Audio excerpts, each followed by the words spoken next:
안녕하세요, 첼시팬 여러분, 앙크TV입니다. 오늘 같은 경우에는 첼시 대 맨유 대 첼시의 프리미어리그 프리뷰를 해보도록 하겠습니다. 맨유 같은 경우엔 9위로 쳐져 있기는 하지만 4위랑 승점차가 크지 않고, 첼시 역시 4위이기는 하지만 5위부터 9위까지의 승점차가 크지 않아서 맨유든 첼시든 지면 승점차 타격도 크지만 순위권 변동도 크게 일어날 수 있는 그런 상황입니다. 현재 토트넘하고 녹화 기준으로 아스톤 빌라와 토트넘은 1대1인데요. 그런 상황에서 토트넘이 만약에 이긴다 그러면 첼시와 승점차가 많이 가까워지고, 맨유 역시 첼시를 이긴다면 승점차가 많이 가까워지기 때문에 이 2연전 중에 맨유, 토트넘은 달았기 때문에 맨유와 첼시의 장단점은 무엇이 있는지, 뭐 단점, 그리고 경기해야 될 선수들은 누가 있는지 한번 알아보도록 하겠습니다. 바로 보시겠습니다.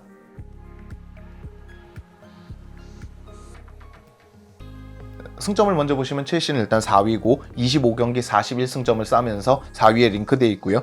맨유는 9위로서 25경기에서 35점을 따면서 현재 9위입니다. 좀 순위는 나 보이는데 승점 차는 끼케바의 6점 차밖에 나지 않기 때문에 얼마나 촘촘한지 아실 수 있겠습니다. 게다가 에버튼, 토트넘, 셰필드 뭐 이런 팀들까지 이제 순위권으로 치고 올라올 수 있는 팀들이기 때문에요. 경기는 해야 됩니다. 일단 장단점을 보시기 전에 첼시는 5경기 동안 어땠는지, 맨유는 5경기 동안 어땠는지 그거와 비교해서 장단점을 한번 보여드리도록 하겠습니다. 첼시부터 보시면 레스터 2대2 무승부, 헐시티 1대2 승리, 아스날 2대2 승리, 무승부, 뉴캐슬 1대0 패배, 번니 3대0 승리입니다. 그러니까 2승 2무 1패로 좋지도 나쁘지도 않은데 어떻게 보면 나쁜 거죠. 승점을 잘 싸지 못했다는 얘기니까요. 장점부터 보시면 뉴캐슬을 제외한 모든 경기에서 2득점 이상 했습니다. 특히 번니전은 3득점을 했고요.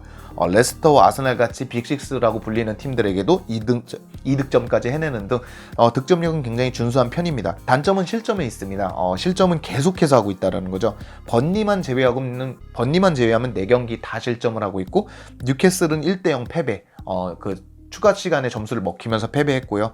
아스날, 레스터도 먹히지 않아도 될 골을 굳이 먹히면서 무승부를 걷어내는 등, 또 헐시티는 로테이션을 돌렸다고는 하더나 결국엔 실점을 했기 때문에 4경기 연속 실점을 했고, 그게 패배와 승리에 영향을 끼치기도 하는 등 단점으로 수비력이 두각되고 있습니다. 맨유를 보시면 울버햄튼 0대0, 맨시티 0대1 승, 트랜머와의 0대6 승, 번니 0대2 패, 리버풀 0대2 패배입니다. 장점을 보시면 3경기 연속 실점이 없었다라는 거, 그리고 2경기는 연속으로 승리를 했다라는 걸 봐서는 끈끈한 수비력을 장점으로 볼 수 있겠습니다. 다만 단점으로 보시면 리그컵을 제외하고선 4경기에서는 딱 1득점만 있을 정도로 굉장히 안 좋습니다. 게다가 리그로 좁혀서 보면 리버풀 0대2 패, 번니전 0대2 패, 울버햄튼 0대0 무승부로 승리가 없습니다. 3경기째 승리가 없고, 실제로 이 3경기 다 득점을 해내지 못하는 등 빈공에 시달리고 있습니다. 레시포드의 부상과 맞물려서요. 첼시는 실점을 줄여야 되고, 맨유는 득점을 올려야 되는 것이 이번 승리의 관건이라 볼 수 있겠습니다. 일단 대표적인 부상자들을 보시면 레시포드, 맥토미니, 포그바가 있습니다. 포수멘사 같은 선수들도 있다고 하는데, 제가 두려워하는 선수들은 주로 이 선수들이고요. 레시포드 같은 경우에는 피로골절로, 이게 피로골절 중에서도 단계가 있는데 가장 안 좋은 단계로 시즌 아웃은 물론 다음 시즌까지 영향을 미칠 수도 있다고 해서 그건 굉장히 안타까운 것 같습니다. 타팀 선수라고 해서 부상으로 못 나오는 거, 이렇게 영건이 못 나오는 거에 대해서는 좀 안타까운 것 같습니다. 맥토미니는 무릎 부상이긴 했는데 스페인 전지훈련에 참가도 했고, 첼시나 유로파전쯤에 복귀할 수 있다는 얘기가 있어서 첼시전에 나올 확률이 높은 부상자 명단이긴 합니다.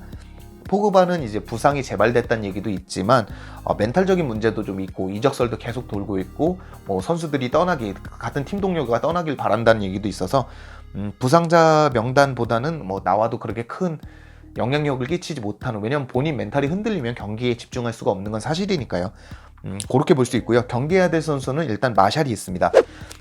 현재 8골 3득점으로 맨유 공격의 핵심입니다. 기복이 있긴 하고 공격수 자리가 잘 맞지 않는다고 해도 지금 공격진에서 가장 많은 골을 넣어주고 있기 때문에, 레시포드가 없는 이 상황에서요, 마샬은 지금 핵심적인 공격수일 수밖에 없습니다. 거기다 맥토미니가 돌아온다면 중원에 톡톡한 살림꾼 역할을 해줄 수 있다. 상대팀이 맞닥뜨렸을 때는 너무 불편하고 거칠다 이렇게 느낄 수 있지만, 우리 팀일 때는 뭐 굳은 일을 다 해주는 정말 살림꾼이 역할을 해주는 거죠. 맥토미니 같은 경우에 맨유의 그런 살림꾼 역할을 해주는 것 같습니다. 그에 반면 프레드는 굉장히 좋은 역할을 해주고 있죠. 뭐 중원에서 최근 맨유 중원에선 제일 좋다라는 평가를 들을 정도로 그냥 조르지니오처럼 작년엔 적응을 못하고 올해 리그 적응을 끝마친 그런 좋은 미드필더인 것 같습니다. 그리고 변수로 생각하는 선수는 세 선수인데요. 이갈로랑 브루노 페르난데스, 다니엘 제임스입니다. 이갈로하고 브루노 페르난데스는 영입된 지 얼마 안 됐기 때문에 어떤 활약을 할지 모르겠고, 이갈로와 브루노 페르난데스는 챔스나 혹은 이제 리그 경기를 해봤던 베테랑들이기 때문에 금방 적응을 한다면 최시전에 무서운 변수로 적용할 수도 있겠다는 생각을 했습니다. 실제로 이갈로와 브루노 페르난데스 자리는 부족하기도 하기 때문에 브루노 페르난데스는 바로 투입됐잖아요. 그것처럼 바로 나와서 첼시전에서 활약을 할지도 모르겠다는 얘기가 있고, 다니엘 제임스 같은 경우에는 전반기에 굉장히 좋았지만 이제 후반기에 좀 부진하는 마운트 같은 역할인 것 같습니다. 마운트도 초반엔 잘하다가 후반부에 좀 퍼진 모습을 보여줬는데, 다니엘 제임스도 요즘 그런 모습을 많이 보여준답니다. 근데 이런 빅경기에서 어린 선수가 동기부여가 만땅으로 돼갖고 이렇게 나오면 무서운 경우가 있기 때문에 다니엘 제임스도 변수로 볼 수 있습니다. 예상 같은 경우에는 제가 2대2를 예상을 했었는데, 뭐 맨유도 요즘 분위기가 많이 안 좋고 첼시도 분위기가 안 좋다고 하지만 부상자가 크지 않고 첼시의 홈이라는 것도 있어서 2대0으로 말을 바꾸더라도 2대2 예상한 걸로 만약 그대로 되지 않으면 생방송을 키도록 하겠습니다. 요번 주 안으로 생방송을 3시간 동안 하도록 하겠습니다. 저는 2대0 정도 예상하고, 이런 빅클럽 경기는 사실 뚜껑을 까봐야 알 것 같아서 2대0을 첼시가 이기는 걸로 바라도록 하겠습니다. 전체적으로 보면 첼시도 맨유도 피할 수 없는 경기고, 토트넘 맨유전으로 이어지는 이 경기를 승리로 이끌어야만 챔스권을 여유롭게 가져간다. 뭐 맨시티발 EPL 뭐 파동이 있었다고는 하지만 그렇게 해서 5위가 나간다고 해도 첼시가 4위, 3위를 한다 그러면 원래 나가는 무난한 안정권이 되기 때문에요. 그렇게 해서 무난하게 올 시즌을 잘 마무리했으면 좋겠습니다.